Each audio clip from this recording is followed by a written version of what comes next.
sure you have a notebook and pen ready to be rocking and rolling, because I bet you feel half of it by the end of this hour. I believe so, because everything rises and falls with leadership. So, Bo, I know that people are just coming on. People said notebook Athens, ready. Georgia, Atlanta, notebook ready. Hello from Minnesota, Seattle. I'm from Atlanta, so welcome Atlanta. All right. You got beautiful Minnesota. You've got Washington, Colorado, South Carolina, Colorado, North Carolina, Ottawa, New York City. You got people from all over. The Dillmans in Orlando. Well, Bo, let's get started, because I know people are anxious to really hear your training. They know that everything rises and falls with leadership. You've got incredible topics that in advance you told people that you're going to share here tonight. You've got 30 years of experience. You've built, from the most successful company in our profession. They're definitely built that company on leadership, and you excelled in that company. You've excelled in the corporate world in network marketing, and also in the corporate world in network marketing. So we can't think of anyone better to deliver the training tonight. Remember, life rewards action. Don't just take notes. We're going to take action on those notes as well. So, Bo, without any further ado, we're going to mute the mic on our side, and we're going to hand it over to you, sir. You are very gracious. And let me just say to both of you, to Garrett and Sylvia, it's an honor to work with you. You are incredible leaders. I was so excited. I got to tell you, one of the things that excited me the most is when I found out y'all were here and the roles that you had here, because for those of you that are listening, please don't miss what you have. You have some of the most special leaders in the industry helping you, in Garrett and Sylvia. These are special people that have got an incredible skill set. And so please embrace that. Every chance you have to get around them, get around them. Let me just congratulate everyone that Rank Advanced. I'm so proud of you. I mean, nothing like curveballs, right? There's 28 days in the month, so welcome to that. There's a brand new system that you have to figure out. There's a brand new look and feel. And yet you still rank advanced. And I have to tell you, for those of you that rank advanced, congratulations to you. We also have some of your leaders on as well, because they want to be here to support you, and it's their way of congratulating you and kind of giving you that Zoom hug that they can give you. Now I'm going to be really direct with you. I've got a limited amount of time to get through this. So my personality is such that if I say you have to do this, you don't have to do anything I tell you. Right? I'm not your boss.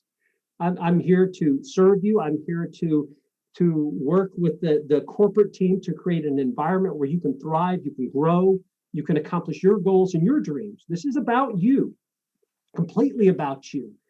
But my nature is to say you have to do this. And I will say it very directly.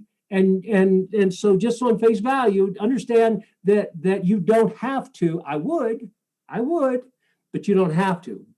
But I would, but you don't have to. So let's just start from that premise. First off, I just want to lay some groundwork with some of this stuff, because there's a lot of training we can do. There's a lot of teaching we can do. But I want to tell you this. Today, commit that you're going to be here 5 years from now. Just commit, make a commitment. I mean, the reality is, I don't mean an emotional commitment. I don't want you to just think. I want you to rationalize things logically so that you can connect them emotionally. Because when you understand something logically, it's easier to put your heart into it. When you don't understand it logically, it's harder to. I remember when I started in the industry now 32 years ago, when I started 32 years ago with my dark brown hair at the time and no glasses, there you go. I remember my sister saying, be in it for 2 to 5 years. Give everything you got for 2 to 5 years, 2 to 5 years. And I remember thinking, well, I could do that. I mean, I was working for 40 years and I was working 60 hours a week. And while I liked my job, I didn't love my job, especially 60 hours a week. But I thought 2 to 5 years, I could do that. She said, you got to be willing to give it 2 to 5 years, 8 to 15 hours a week. Not 2 hours a week. Give it 8 to 15 hours a week, because here's a secret. Once you understand this, I'm going to give you some numbers too, but I'm here to give you more leadership, but I want you to understand some numbers. That if you will dedicate yourself for 24 months, 15 hours a week, 8 to 15 hours a week, that range, and do some things that we will teach you in another Zoom, not this one, in another Zoom, for 24 consecutive months, your life will never be the same. You will radically transform your life. Because one of the things you're going to learn as we progress, not tonight, but as we progress, is there's an art and a science to building a sustainable team. There's an art and a science. The art is in the words, what you say, how you say it, when you say it, to whom do you say it. And the science is in the numbers. It's metrics driven. And then when you understand the power of the balance between the art and the science of this, and then you connect that to doing enough of the right things. The mistake most people make is they do enough of the wrong things, or they don't do enough of the right things. But when you connect these two dots, do enough of the right things, you're not throwing mud against the wall. You'll do less work, but you'll be more efficient. And we'll teach you that. We'll teach you this process. Listen, you've got some of the best upline on the planet. Another attraction to me coming here was the leaders you had in the field, working with you, loving on you, encouraging you, and teaching you. If this is your first ball game, you have to know this. Oftentimes you trip into this. A friend or a family member invites you and you say, well, I'll give it a shot. But you have to know what you may have tripped into with some of the best leaders in the industry, and they're in your upline. Don't miss that. Don't waste that time. Here's what you got to know. Those of you that worked hard and you applied yourself and you're here, you earned the right to be here. That's the first thing you have to understand is you separated yourself. You separated yourself from wonderful people that will get here one day if they choose to. Might get here next month if they choose to. But this is a choice. Building a team, building volume, building a business like this is a choice. It's a personal choice that you make. But you have to understand there's a correlation between the quantity, the quantity of work you do and the quality of the work you do. There's a direct correlation between the two. You know, some people think, well, I'm only talk about my business to 10 people this month, or 12 people this month, or 4 people this month. But you've got to understand there's a correlation between the quantity and the quality.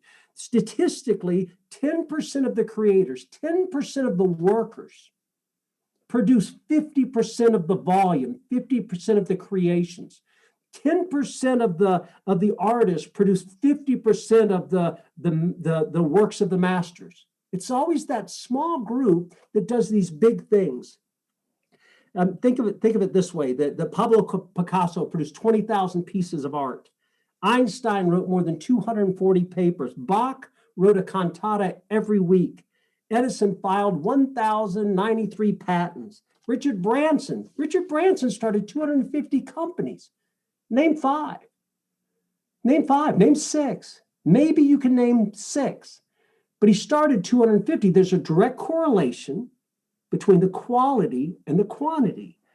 But if you think about it, we only play 35% of Mozart, Bach's, or Beethoven symphonies. We only view a fraction of Picasso's works, and most of Einstein's papers are never even referenced. They just drifted off into history.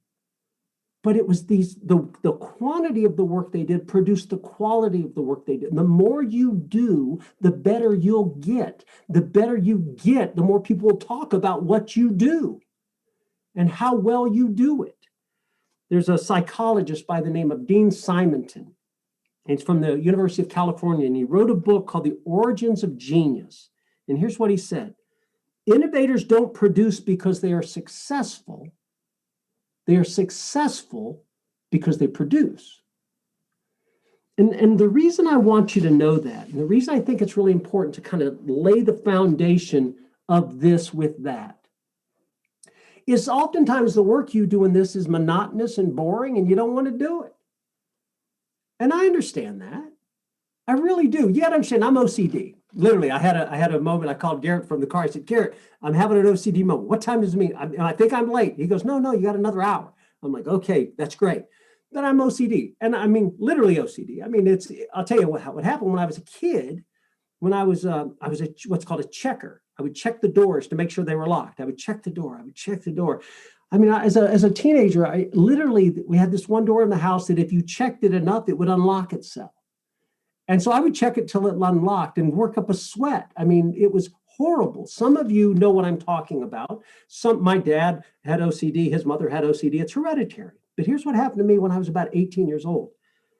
I realized this could be debilitating, or I could harness this.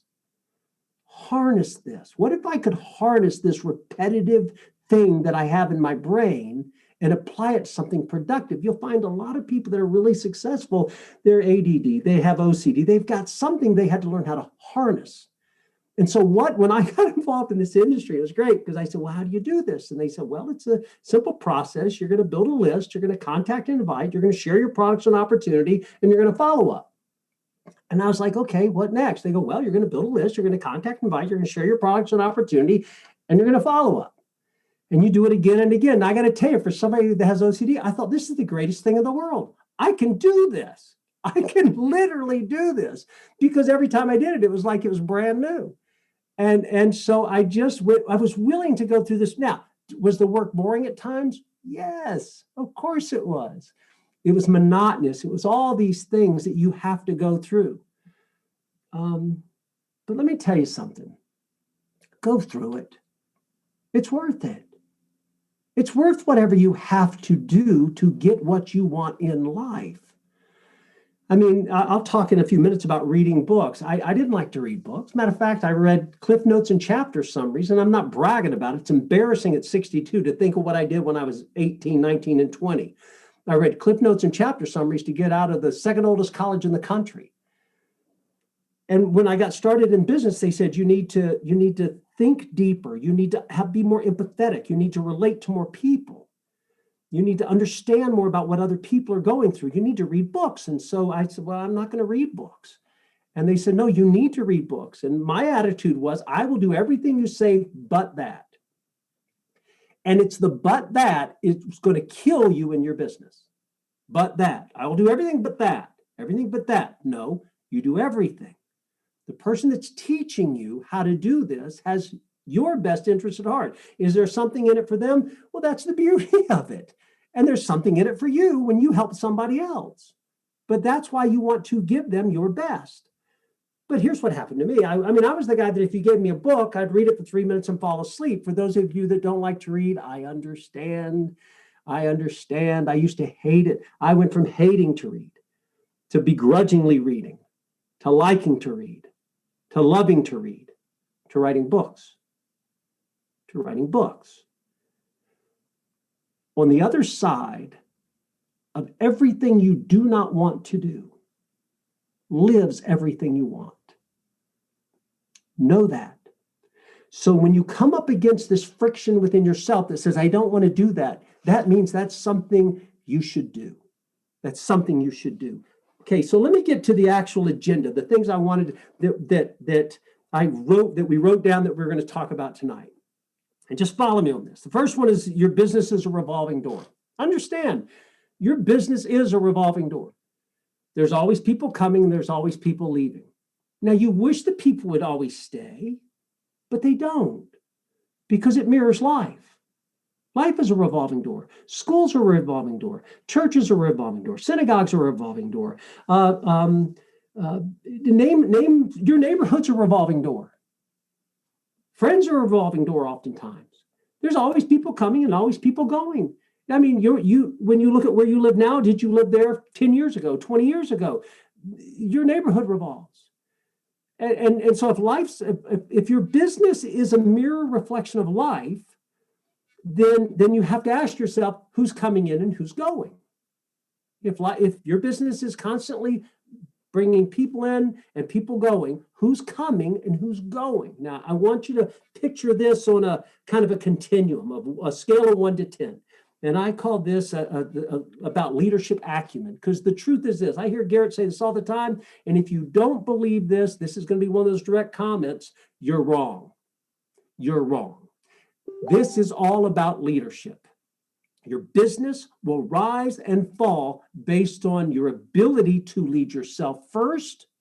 And if you don't feel comfortable leading people, it's connecting them to people that do. And that takes leadership. It takes leadership to connect someone to someone else who can lead them. And you can learn in the process. but there's this continuum. It goes from a scale of 1 to 10. And it's really it's not a judgment of people, because that's not me. It's a judgment of people's leadership acumen. One is that person who you love, who doesn't even know what the word means. They don't care what leadership is. They're wonderful people. They're friends. You goof off with them. You have fun. You watch football. You go shopping, whatever you do with them. But they're not interested in learning anything about leadership. And it's oftentimes people that aren't willing to grow is who it are. It doesn't mean they're some of the most fun people you'll ever be around, but they got to be willing to grow. And then you've got 10 that are just unbelievable leaders. These are the people that are just remarkable. They think differently. When you're around them, you feel differently. You always feel better when you're around these people. And you've got this 1 to 10. And the question I'm going to ask you is, where do you see yourself on this scale? I'll give you an example. Think about where you may work for a living or where you worked before. If your boss was a 5, he or she always brought in 3s and 4s to work for him or her. A 5 always brings in 3 or 4s. That's why you see sometimes when your boss is maybe a nice person, but they're just not good leaders. They do things you think, why do they do it that way? What are they doing? They're bringing in 3s and 4s. The reason a 5 brings in 3s and 4s is because a 3 and 4 makes a 5 feel better. If your boss is a 7, they bring in 8, 9s, and 10s. Because an 8, 9, and 10 makes the 7 better. It makes them better. So what you have to ask yourself is, where do I fit in? And don't worry where that is right now. Look, you got here. I got to tell you something. You got on this Zoom. If you got on this Zoom, you didn't get on this Zoom being a 3. Because 3s aren't on the Zoom. They're nice people. Don't misunderstand me. I don't want anybody walking off this and think it's a judgment of people. It's a leadership acumen scale that I'm talking about. But you got here. But you have to understand, a 7 always is looking for in that revolving door 8, 9s, and 10s, because it makes them better. If you could always surround yourself with people better at things than you can't help but become better at what you do. No, think about it too for a second. Everybody's got people like this. 2s are the people, as an example, well-intended people. But when you have a Zoom call, and you say, any questions? You throw out a topic, you say, any questions? And the 2, the person on that leadership part of the scale says, well, I have a question. Now, everybody knows it's not a question. Everybody knows there's not a question coming from this person. Everybody knows it's not a question. I've just got something I want to share, something I want to say. You know, my coffee came in and the can was bent, and I'm upset. Now you may have had the best leadership call on the planet, and all of a sudden this was torn. That the bag was torn, and I don't know why my bag was torn. And it's not that they're not heartfelt, it's just how they see the world. And so here's the mistake. The mistake leaders make with that interaction. Understand, you've got 7, 8, 9s, and 10s on this call. And the mistake a leader makes is they say, well, tell us about it, because they're trying to give them the floor. But you have to understand, the 2 always controls the relationship with the group and the leader, if you allow it. The response should be, Mary, if your name's Mary, I'm not talking to you. Mary, I appreciate that. Let's do this. Let me jump on a call with you right after this, and you can explain to me what happened. And then you go back to the closing the call with power. And I'll tell you why this is important.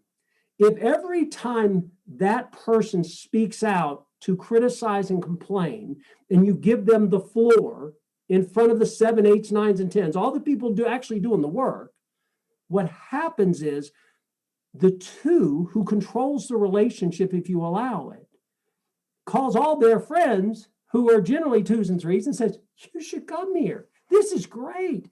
You don't even have to do anything. And they pay attention to you and they nurture you and they talk to you. It's great. But the 7, 8s, 9s, and 10s leave. They leave. And the reason they leave is because they're the ones doing the bulk of the work but they're not the ones getting the bulk of the conversation, the bulk of the support. We have a tendency to want to give our time to those people that are speaking out critically to calm them and to protect the others. There's a tendency to want to do that. But the way to do that is to say, I'm sure you got some great stuff to talk about. Let me call you right after this and we'll discuss it. Keep it in private. Because what you want to do is give the floor to your 7, 8, 9s, and 10s. Because if you give the time to your 7, 8, 9s, and 10s, they're going to call their friends who are usually 7, 8, 9s, and 10s and say, you ought to come here. They actually value leadership. They actually value work. They actually value what you and I do. And then when you watch that revolving door, you're going to find that people that do not want to contribute to the success leave, and the people that want to succeed come in the door. So how do you kind of move up that scale? Here's some simple things to keep in mind. They're basic things, but keep them basic. Don't complicate any of this, y'all. So much of leadership is just kind of understanding some of these basic principles, practicing them over time. And if you practice them over time, you become proficient. You become good at this. I mean, when I started in this, I was a type A personality. Figure that. But I was a type A personality. It was the basic nature of my personality. So when I would say back then, you have to do this, I'm in it. There was no love in it. It was like, you have to do this. I mean, I would have a group of people at a meeting, and if one of them got to go to the restaurant, I'd say, Fred, sit down. You need to hear this. And Fred was scared to death and would sit down because he needed to hear this, he thought. And I was like, but it took me reading books and understanding that thinking this is great to have this type A personality, a driver, a D, a red, is great if you understand the bad side of it too. But somebody taught me a long time ago when I was saying, look what my personality is. They said, Bo, don't you understand the purpose of learning what your personality is really to learn what it's not and become more of that. Because the whole idea is to round yourself so that you know how to work with a lot of different people from a lot of different backgrounds. Because one of the most important things for a leader is decisiveness, and the other one is empathy. Empathy. Can you be decisive and still have empathy? Not sympathy, empathy. Understand what people go through. Here's 3 simple things on how to grow, how to become better, how to go from a 6 to a 7 or a 5 to an 8. Real simple. Now, ask yourself, who do I hang out with? Who am I hanging out with? Let me tell you what I'd do. I'd find out the people in my upline that not only are where I want to be rank-wise, but are where I want to be as people. It's a value proposition. It's just not an income proposition. It's a value proposition. Who in my upline do I want to hang out with that not only have the lifestyle I want, but they're the kind of people I want to be. They're the kind of parents I want to be. They're the kind of friends I want to have. How do I find them? That's what I did early on. I got involved in this industry and I looked at my upline and said, I need to hang around that person, and that person. Because they were the people that made me feel better about myself when I was with them, and yet they held me accountable for what I said I was going to do. And they were the same way. And so I was attracted to them. So number one, ask yourself, who do you hang out with? Who do you hang out with? The second thing I'd ask you is, what are you reading right now, tonight? What are you reading? What's the book that's got the bookmark in it that when this is done, you're going to go back and read? Let me just give you a handful of books to read. Start with why. Read the book. Read the book. Simon Sinek, Start with Why. It's vital that you understand that what drives you forward is why you do what you do. What separates people in life is those people that have incredible successes. When you start breaking down what they did and how they did it, they'll tell you why they did it first. Because if you can figure out the why of your life, the how-tos just kind of take care of themselves. If you can figure out why you're doing this, how to pick up the phone and call somebody is a lot easier, and it'll take care of itself. Another book I'd suggest you, and this is an old one, Think and Grow Rich. Read Think and Grow Rich. Another one, The Magic of Thinking Big. That's an old one. Read it. Go read it. There's power in words. I learned that as a writer. I write music and I write books. and I've been blessed to speak for all over the world and for companies and other things. And there's power in the words you choose. And I remember being on a plane and reading a book one time, and I remember getting tears in my eyes, and somebody said to me, "What's wrong?" And there's one of the first books I really read to get better. And I said, I had no idea there was this kind of power in words. No idea that it was this powerful in reading. John Maxwell, Developing the Leader Within You. Great book. Read it. Developing the Leaders Around You. It's a great book. Read it. One is about you. One is about how you work with other people. I'll tell you 3 books I love. One is called The Traveler's Gift by Andy Andrews. Andy happens to be a very dear friend of mine. Matter of fact, we'll get Andy in to speak for us. I mean, Andy is a New York Times bestseller. He was just a remarkable, remarkable person. But it's called The Traveler's Gift. And it's just a great, great book.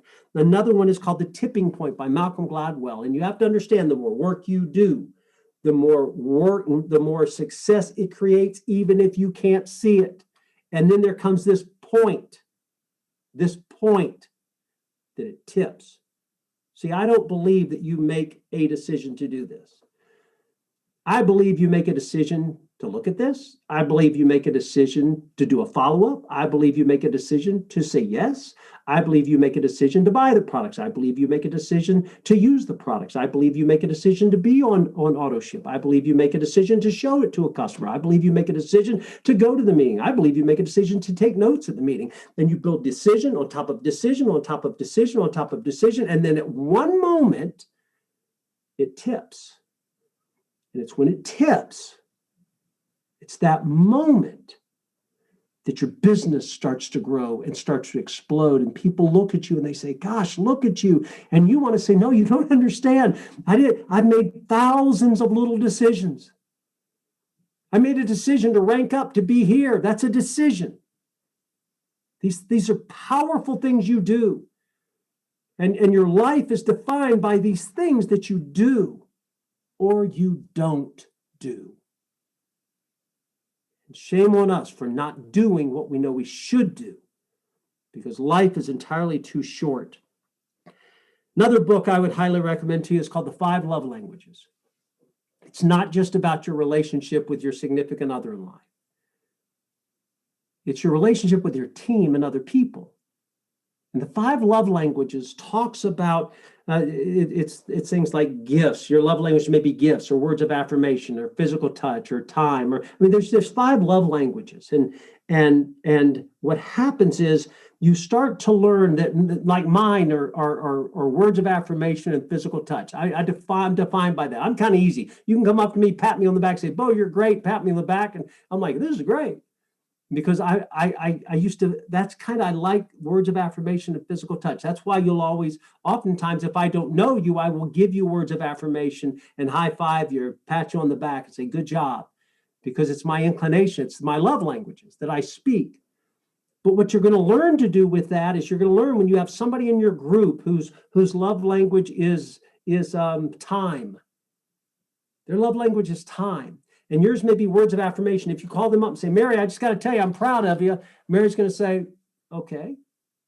But if you call up Mary and say, "Hey, Mary, get on the Zoom, man. I want to spend some time with you. I want to talk to you. I want to spend some time with you, find out what you're doing," Mary's going to say, "You're awesome." Because that's her love language, is time. If your love language is gifts and you call up Fred and you say, "Fred, I'm proud of you," he's going to say, "Okay." But if you say, "Hey, Fred, I was at this event and I picked up this book called Developing the Leader Within You, and I just wanted to give it to you because I'm proud of you and I'm just honored to be in business with you." And he's going to hold the book in his hands. He's going to say, "You're awesome." I'm telling you, you want to build a big team, then learn their love language. Learn what it is that moves them. Learn what it is that makes them want to wake up every morning and put their feet on the ground and grow. So what do you read? And read, if you just read 20 to 30 minutes a night, your life will be forever transformed. Forever transformed. My life has never been the same when I started embracing books. And the other thing I'd ask you is this: who do you take advice from? Who is it that you actually take advice from? My advice to you, you don't have to take it. I would. But my advice to you It's those people you respect.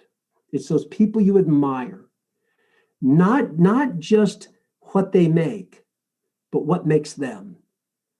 It's the values that they exude. What is it when you're around them? Take advice from the people. You know, I wrote on Facebook the other day. I was talking about one of the greatest killers of people's quest for success is they allow this moment, this gust of hot air from the critics, from those people that don't have their best interests at heart, say, why are you doing that? And what's wrong with you? And, you know, you're not supposed to be successful. What are you thinking? Because these are the people with that voice that says, I refuse to go anywhere above average. And they're saying it to someone like you that has already chosen to go way beyond average. And one of those things that destroys people is if you stop and listen to that. So who do you take advice from? Why would you take advice from anyone? You know, my thing is, when I started in the industry, you don't think, listen, my first month I made $7, y'all. $7. My friends laughed at me. I was the most successful one of my friends, but they were laughing at me because I was making $7. And I found out then 2 years later, I quit my job and all this kind of stuff. And it was really cool. But I found out later, and then they said, I always knew you could do it. I always knew you could do it. I'm like, you didn't know I could do it. But what I learned is they actually felt like I could do it, but it was just funny to them. They weren't trying to hurt my feelings. They were my friends. So when you have people that are critical of you, you have to learn to take it in stride. Stop worrying about what people that don't make your mortgage payment say to you. If they're not sending your kids to private school, don't worry about what they have to say. If they're not making your car payment, don't worry about what they have to say. Be nice, be polite, don't get defensive. It's the worst thing you could do. When they said, hey, what are you going to get rich? I said, who knows? I got $7 I didn't have. We'll see what happens. And I would just kind of play it off. And then they watched me change. And then all of a sudden, they were the biggest fans I had. And you know what? When they said, I always knew you could do it, I never said, oh, no, you didn't. You were teasing me. I didn't. I said, you know what? I knew you did. Thank you. I appreciate your support. Be gracious. Be kind. Be kind. You'll be shocked how many of those people will come with you if you do that. Let me give you 3 questions. Here we go. 3 questions to ask yourself. 3 questions to ask yourself. Number 1, would you want to have enrolled you? Would you want to have sponsored you? You know, I think if you start today, if you just ranked up for the first time, right? Let's say this was it or not.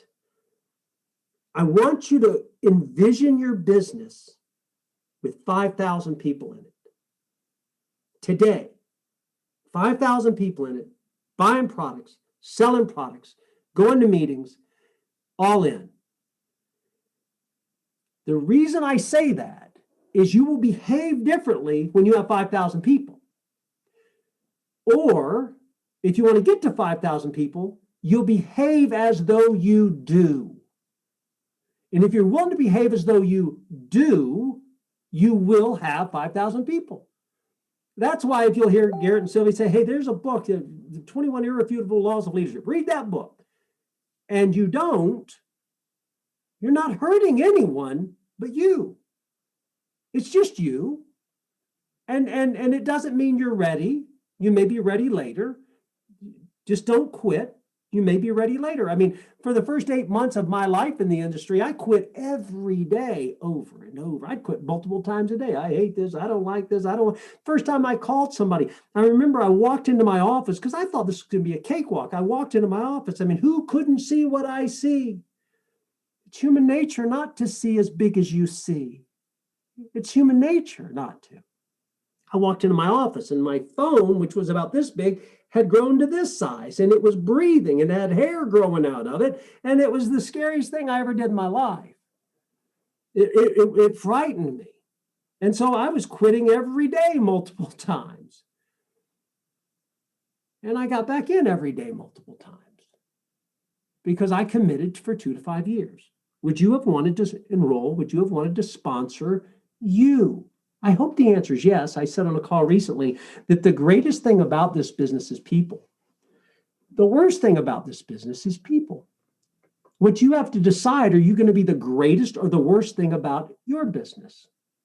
And if you decide I'm going to be the greatest thing about my business, then you want to sponsor you. So when you're on a Zoom call with your leaders, are you taking notes? Because understand, if you sponsor people and they're on the call with you and you've got Mark and Judy teaching you and you're sitting there and on this Zoom call and you're taking notes, do you not know that your team is watching you? And if they watch you not take notes, they're not taking notes. They're following their leader. If you're distracted on all the Zoom calls and you're answering phones and you're doing something else, don't think for a moment your team's not watching you. I mean, I really believe, like when Judy talks, I'm listening and I'm taking notes. It doesn't matter what I've done. It doesn't matter what I've built. If you think, when I say you, it's not you personally, but if you think you've gotten to a point where you don't need to listen to other people that have great success, shame on us. We must all get better. At 62, I've still got a boatload to learn because I want to learn. Would you have wanted to sponsor you? The second question is this, huge question. Biggest question I'm going to ask you of the night. It'll sound like the most basic and most simple. What is your why? Why are you doing this? Why are you doing this? I mean, what's your life going to look like 5 years from now, 15 years from now, 30 years from now? Why are you doing this? If the only reason you're doing this is to buy a Bentley, if the only reason you're doing this is to buy a mansion, you're going to quit. You're not going to do it because your house is fine and your car is fine. But if the reason you're doing this is to significantly impact the people around you that you love and to impact people that you don't even know yet, it's amazing what you're going to do. You may not see that yet, and that's okay. But why are you doing this? Now, if that's too big, think smaller. I want to do this because I want to be home one day more a week with my kids. I want to know that I don't have to take that second job. Because if you realize all those little trigger events dramatically impact the people that you love. The people that you love. I was a full-time dad when my daughter was 2 years old and beyond. No, I take that back. Before she was born, I was already a full-time dad. This is all she knew. This is all she knew. What is your why? I'm going to say this real quick. Well, probably one of the most important things you'll do. If you don't have a dream board up, you're fooling yourself. If you don't have a vision board up, if you don't have pictures of that why, because understand, time is not a watch. Time is being on the beach with your children, with your toes in the sand, curled in the sand, thinking it's Tuesday and we're the only ones here. Time is sitting on the Spanish Steps in Rome with your family, looking down at one of the most expensive streets in Italy and drinking cappuccino and saying, this is beautiful. Time is scuba diving the Great Barrier Reef in Australia from a helicopter, and I've done it. It's amazing. It's time to do the things, but that's what time is. It's not a watch. What is time? What is security? What does freedom look like in the form of a picture? Get that picture in front of you and look at it. I don't care if you show it to anybody else. This isn't about anybody else. This is about you. The third question I would ask you is this. Are you in the process of becoming great? Or are you willing to settle for just being good? Are you in the process of becoming great? Or are you willing to just settle for good? And on a very personal level, I do not believe for one moment that God put you on this earth to drink your part of the air, drive on your side of the road, and eat your part of the food. I believe you were put here to do something significant. I believe with all my heart that you were put here, no matter where you come from, no matter what your background is, no matter what you've had to overcome, no matter the pain that you've experienced in your life. Your future is not there. It's not behind you. It's in front of you. And your ability to cast your vision forward and look in front of you, that's where significance lives. That's where the future lives. And that's where you must go. Let me give you 5 things to do to attract leaders. These are not complicated things, y'all. These are simple things to do. First off, you've got to understand this. If you want to attract leaders, you have to be in the process of being a leader. You have to be in the process. You don't have to be a great leader. You have to be in the process of becoming a great leader. It's a process. Wouldn't it be great if when you opened up your starter kit, there it was, great leadership was all over you. That would be a great product. That would be great. Put CV on that. That's not how it works. It's not how it works. But it's that thing where you've got to be more of a thermostat than a thermometer. You've heard this example before. You got to be more of a thermostat than a thermometer. I mean, if one sets the temperature and one reports on the temperature, you got to be the person that sets the temperature. That's why I heard years ago, long time ago, somebody said, as a leader, when you're up, and when you're down, you're up. That's why you'll hear your upline say, it's like a duck going across the water. It looks so smooth on top, but underneath you're swimming as fast as you can. It's the thermostat. It sets the temperature. It sets the pace. If you want a fast-growing group, you have to be fast-growing. And listen, you don't have to do anything, but it sets the tone. The second thing is this: to attract leaders, you be the example. I remember early on when I was 30, when I was involved in my first venture, and it was a blessing. I mean, I learned this then, and I hit my grand slam in life then and learned how to do it, and I just knew how to repeat it. And I look back and I think, for 32 years, I've been looking for you, because I want to finish my career with my signature moment, with that place I fit in, that place I belong, that place I'm honored to be a part of. You have no idea what you represent to me on a very personal level. But I remember early on, I went to somebody that was very successful, wildly successful, one of the single most successful people in that particular business. And I was sitting on the balcony with him, and I was speaking for him. I'd already built a six-figure income. And I remember saying to him, I said, I was complaining about somebody in my upline because I was growing still. I was learning. I still am. And I was complaining, and he looked at me, he said, Bo, can I give you some advice? And I said, sure. He said, why don't you choose to be the leader you always wanted to have? Be the leader you always wanted to have. And I learned in that statement that it was incumbent upon me to give grace to other people. Just because my upline wasn't leading the way I thought they should, shame on me. It's my job to lead people the way I think I should, and not find fault with them. It's not their fault. That's their life. But what I demonstrated to other people by my example, do you take notes? Do you go to all the meetings?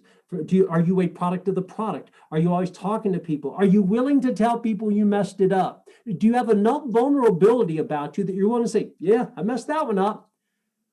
Believe me, you have no idea how you're going to change someone's life and impact their life by just being open with them and honest with them. People are smart. They understand when you're sincere and when you're not. And I don't think when people are willing to put their heart into this with you, shame on us if we're anything but honest, if we're anything but sincere, if we're anything less than that, that's horrible. Be the example. Third thing is this. Focus on their potential. You work with people where they are, and you see them where they can be. If people know you're that kind of person, they're attracted to you. They come around you because they know, listen, they know their rough edges. You don't think people don't know their faults? They know their faults better than you. Who do you think criticizes them more than anyone in the world? Themselves. We are our own worst enemies. That's why I tell people we so easily give grace to other people, but it seems like you don't give grace to yourself. Move on. It's okay. You're forgiven. Forgive yourself. You make mistakes. That's life. But if you live there, my wife says it so beautifully, your past is not a residence, it's a reference point. It's a mile marker on your journey to your significant self. See them where they can be. Work with them where they are and see them where they can be. If you work with people where they are and see them where they can be, you lift them. You lift them. They want to be with you. They want to be around you. The fourth thing is this: identify their needs and help them. Be able to sit there and see what they need and help them. Don't dictate to them. Don't manage them. Lead them. Help people. And the fifth thing is this. Applaud activity, because in the beginning, you're not looking for somebody to hit a home run. You're looking for somebody to get busy. You're looking for somebody to work. You're looking for somebody to make a phone call. You're looking for somebody to buy a product. Applaud activity, but always reinforce production. Applaud, be people's biggest cheerleaders. Always applaud their activity, but reinforce production. Hey, I made 5 phone calls. I didn't get anywhere. That's awesome. You did 5. That's great. Hey, I sponsored somebody last night. Oh my goodness, man, that's good. Let's celebrate. Let's celebrate. That's fantastic. Reinforce production. You know, if you just keep doing that, Mary, if you just keep doing that, Bob, you're going to go ambassador. You're going to be an ambassador. I can't wait to see you on stage. Reinforce production, but always applaud activity. Let me give you 12 things. 12 things to identify potential leaders. You're gonna hear these, and some of these, they're going to be common sense things, but as I give them to you to help you identify potential leaders, what I want you to do is say, is that me? Am I doing that? It's more a reflection. It's look inward as you look outward. Look simultaneously both directions. If this is how you identify leaders, is this how people identify you? So don't complicate it. The first one is this: leaders. They are not status quo oriented. They're just not status quo oriented. They don't think in terms of average. They don't think that way. They think bigger. There's a book I read one time that said the difference between Nobel Prize winning scientists and all other scientists is not the size of their IQ, it was the size of their questions. They just asked bigger questions. So leaders are not status quo oriented. When you're around people and you know them, you hear how people talk. It's well, I could never do that. Or how do you do that? There's a difference in those two questions. I can never do that to how do you do that? Because some people just want to know how you do it so they can try it, so they can do it. And it just in a subtle little difference in a statement will oftentimes determine how somebody lives their life. When I speak and for companies, I'm amazed at the number of people that will come up to me and say, well, I was told it's a tough world out there. Do your best, but if things don't work out, it's okay. That's a horrible thing to teach your children. It's not okay. You're trying to break their fall, right? You're trying to cushion the blow. But that's not what you've done. You set them up to fail. I love it when people come up to me and say, well, I've been told that if it's been done before, you can do it.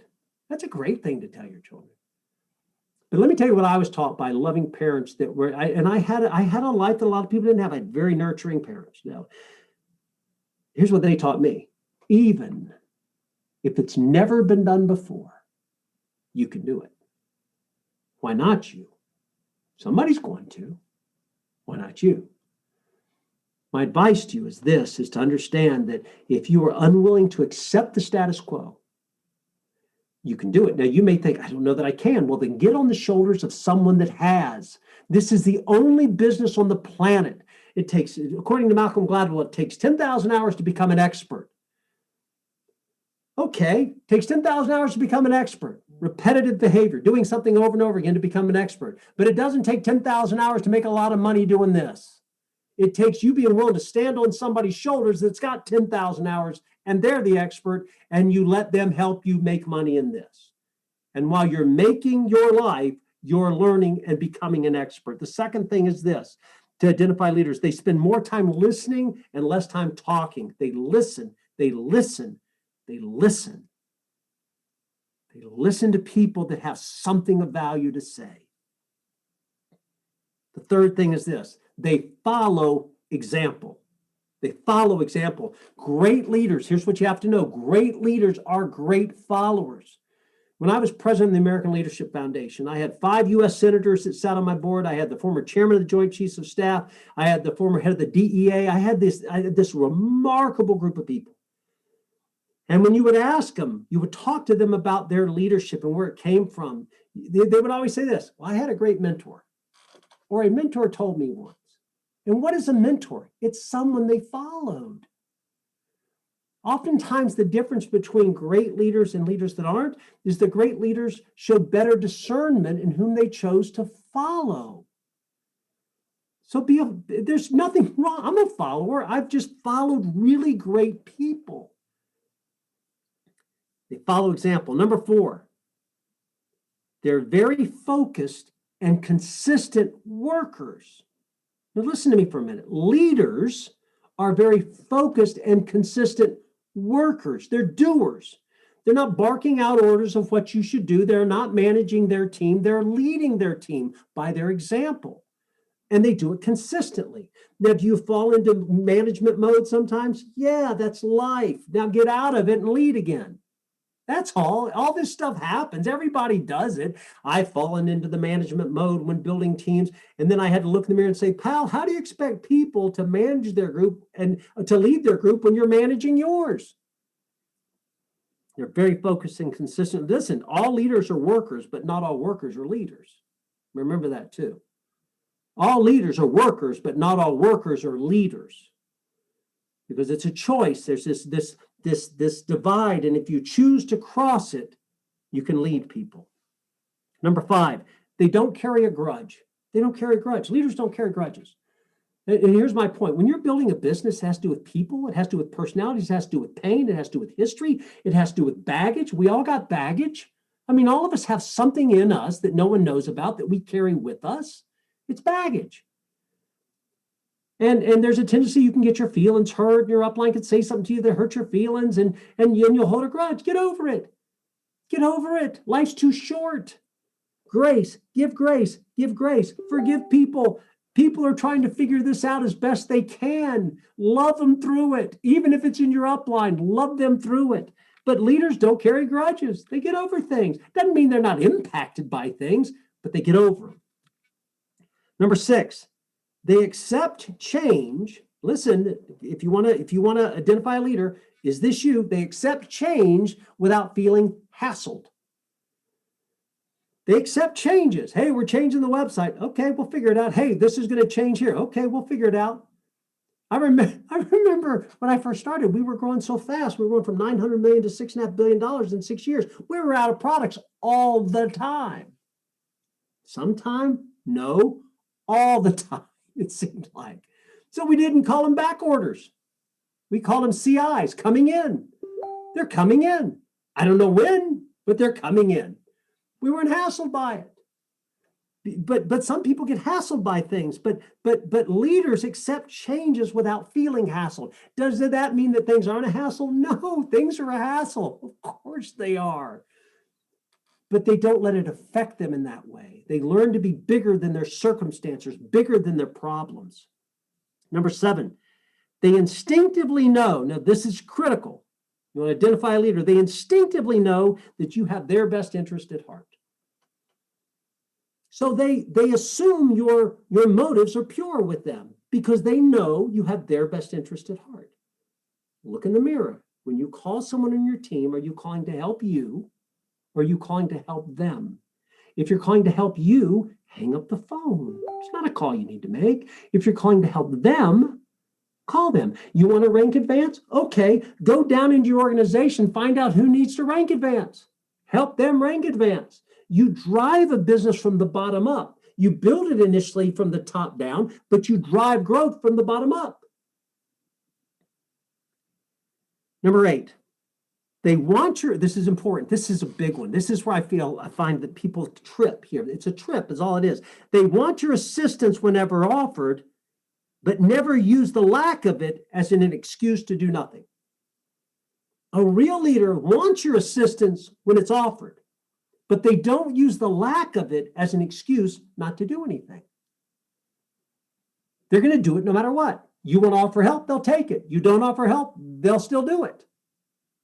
That's what leaders do. That's how they think. They want it, they appreciate it, they value it, and they'll take it.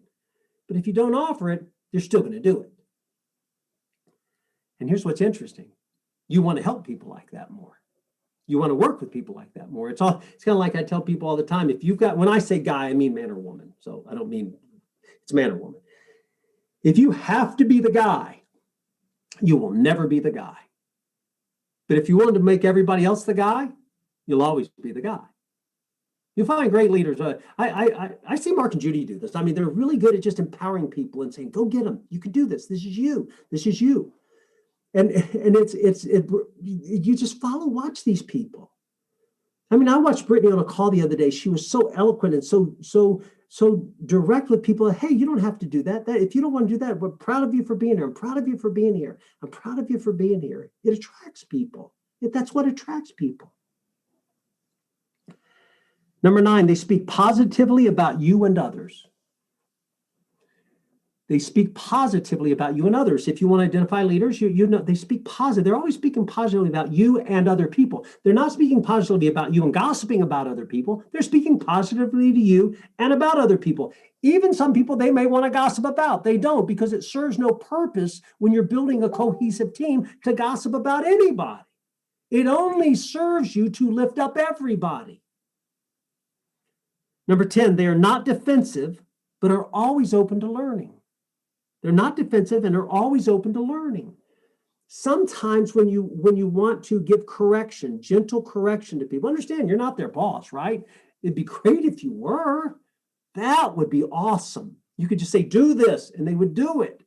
Because think about it. If we're doing trainings later on where I'm going to say, if I was your boss and I said this to you and you had to do it, you would make so much money and make your head spin.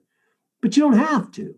Be great if you were the boss, but you're not. It's a volunteer army, right? It's a volunteer army. They're in this because they choose to be in this, and you have to love them for choosing to be in this. But they're not defensive, and they're always open to learning. Number 11, they produce consistently.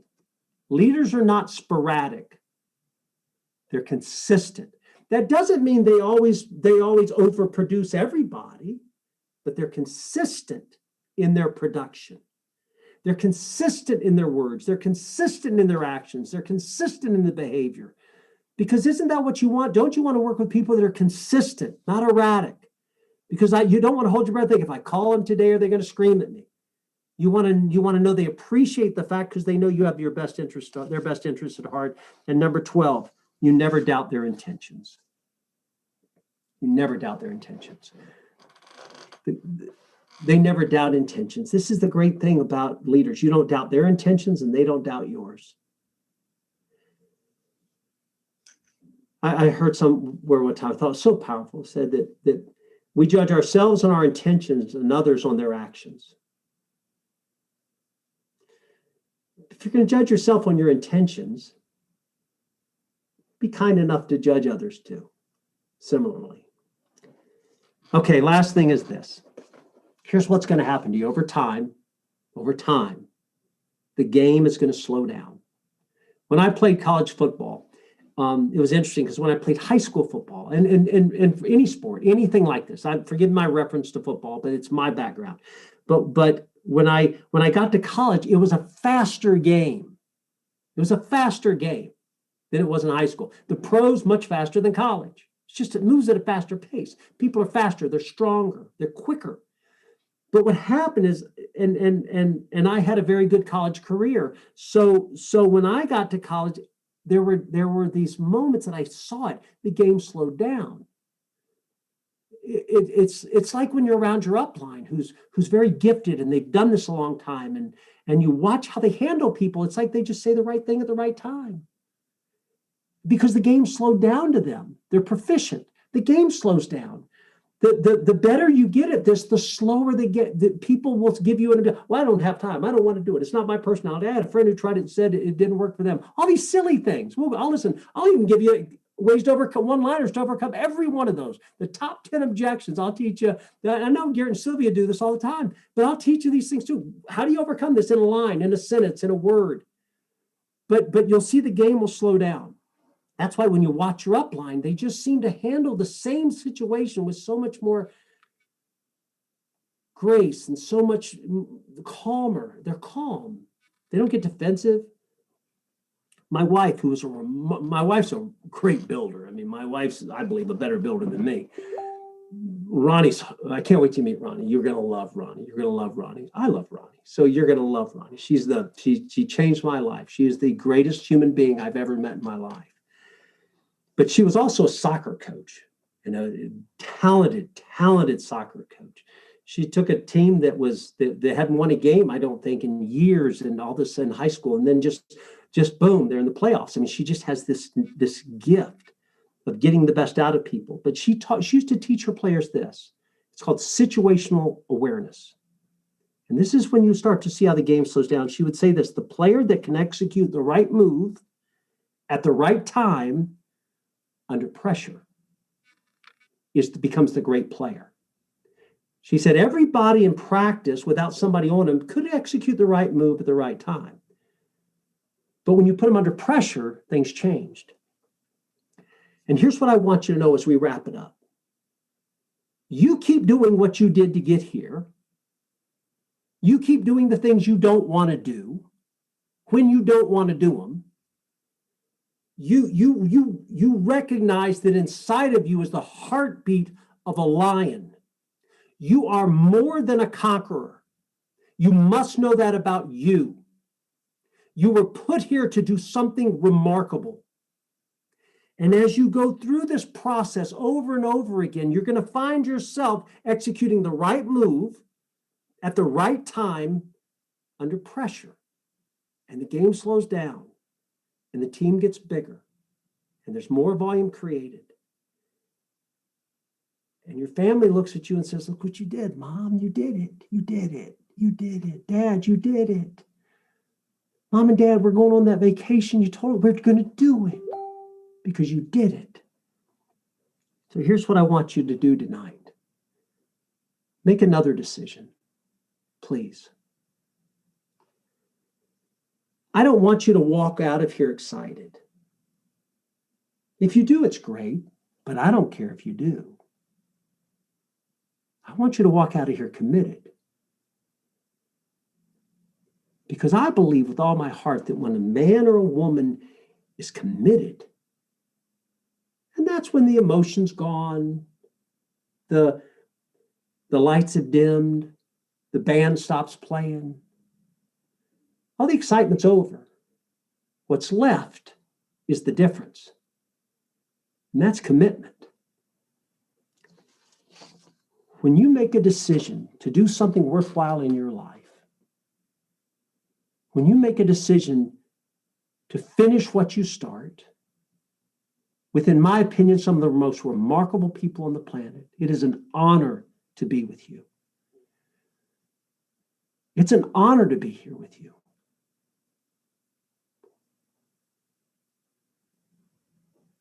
When you make a decision to see this through, you will look back on your life with such joy and this sense of accomplishment